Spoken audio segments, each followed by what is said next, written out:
Break के बाद स्वागत है आपका। तो आज हम बात कर रहे हैं नशे के काले कारोबार की। किस तरह से ये नशा लोगों की रगों में जाकर अपना असर दिखा रहा है, आज उसकी एक एक पड़ताल हम कर रहे हैं। चलिए अब आपको एक ऐसी जेल के बारे में हम आपको बताते हैं जो कहने को तो दुनिया की सबसे खतरनाक जेल है। इस जेल में दुनिया के सबसे खूंखार कैदी बंद हैं, लेकिन इतना कुछ होने के बाद भी यहां पर कैदी ऐशो आराम की जिंदगी जीते हैं। यहां तक कि कैदी फेसबुक का इस्तेमाल कर अपनी हैवानियत भरी तस्वीरें भी लोगों तक पहुंचाते हैं। दुनिया की खतरनाक जेलों के बारे में आपने सुना होगा, लेकिन जिस जेल के बारे में आज हम आपको बताने जा रहे हैं उसे सुनकर हर कोई हैरान रह जाएगा। वो दक्षिण अमेरिका की ला मोडेलो जेल, जिसकी आप तस्वीरें देखते जाइए और अंदाजा लगाते जाइए।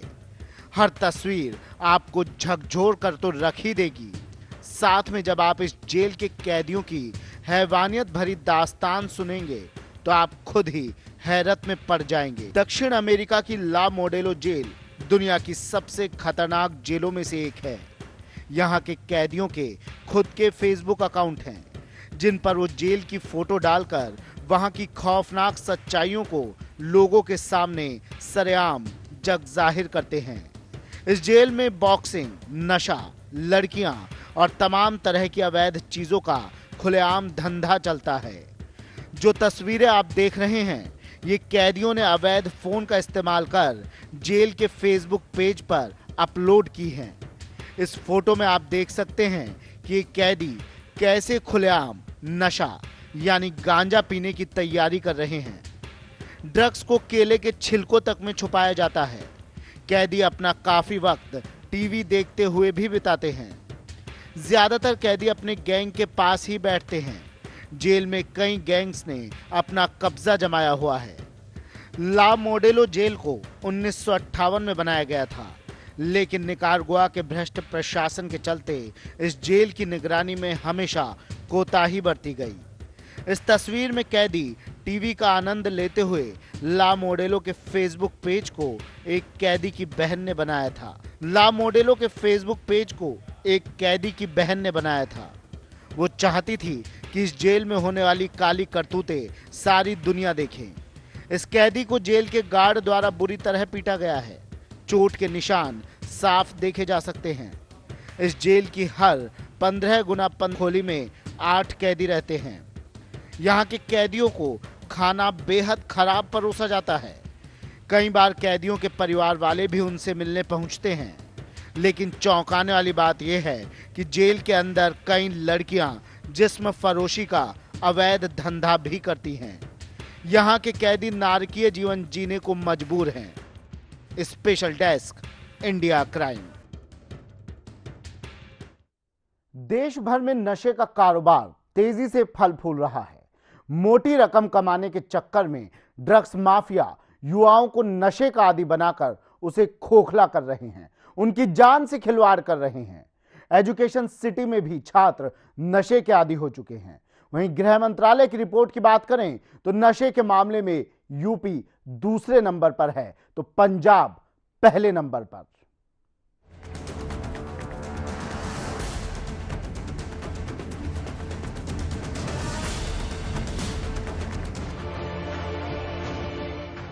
नशे के चलते यूपी अगर तबाही की कगार पर है तो देश पर भी बर्बादी का खतरा ज्यादा दूर नहीं है।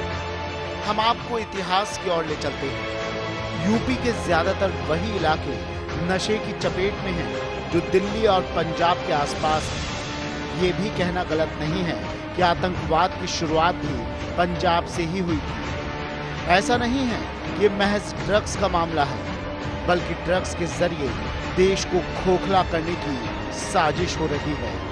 देश की युवा ताकत को खत्म करने की कोशिश हो रही है। एक बार फिर भारत को अस्थिर करने की कोशिश हो रही है। और अगर इस समस्या पर गंभीरता से ध्यान नहीं दिया गया तो देश के सामने आतंकवाद से भी बड़ी समस्या खड़ी हो जाएगी। प्रधानमंत्री मोदी ने चुनाव प्रचार के दौरान कहा था कि देश की सबसे बड़ी ताकत उसका मानव संसाधन है। युवा शक्ति है, लेकिन आज यही युवा शक्ति खोखली होती जा रही है। ड्रग माफिया पैसों के खातिर हमारे देश की जवानी को तबाह कर रहे हैं। देश में ड्रग्स की तस्करी का सबसे बड़ा रूट भी पंजाब ही है।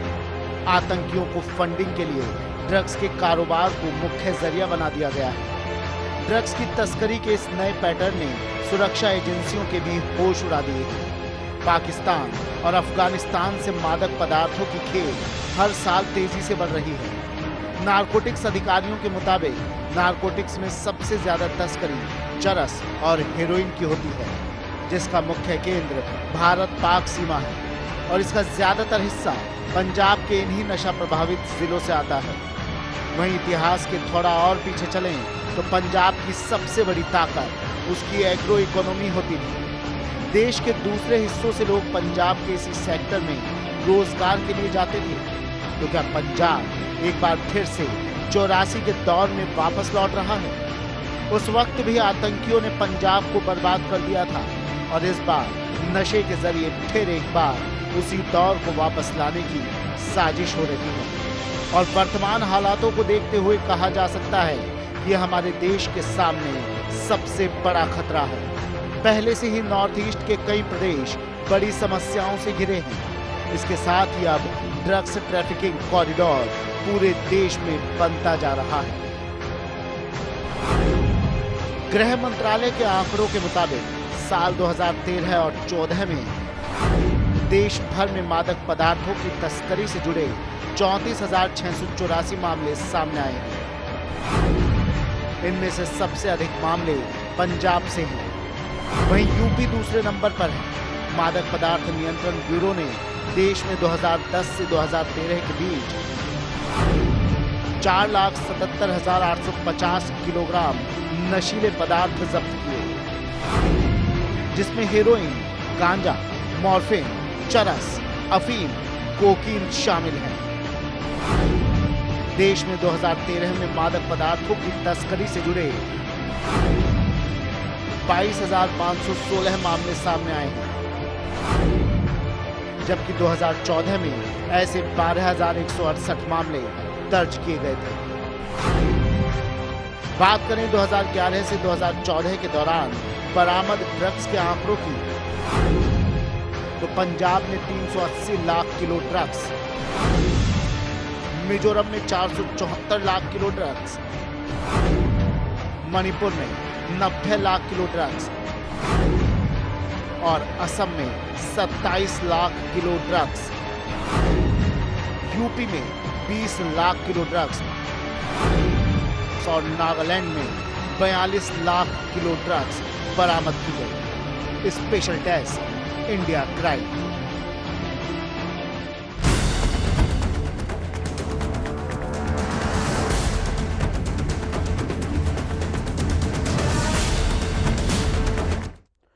नशा देश के कोने कोने में एक अमर बेल की तरह से फैला हुआ है। पुलिस की नाक के नीचे भी ये खुलेआम चल रहा है।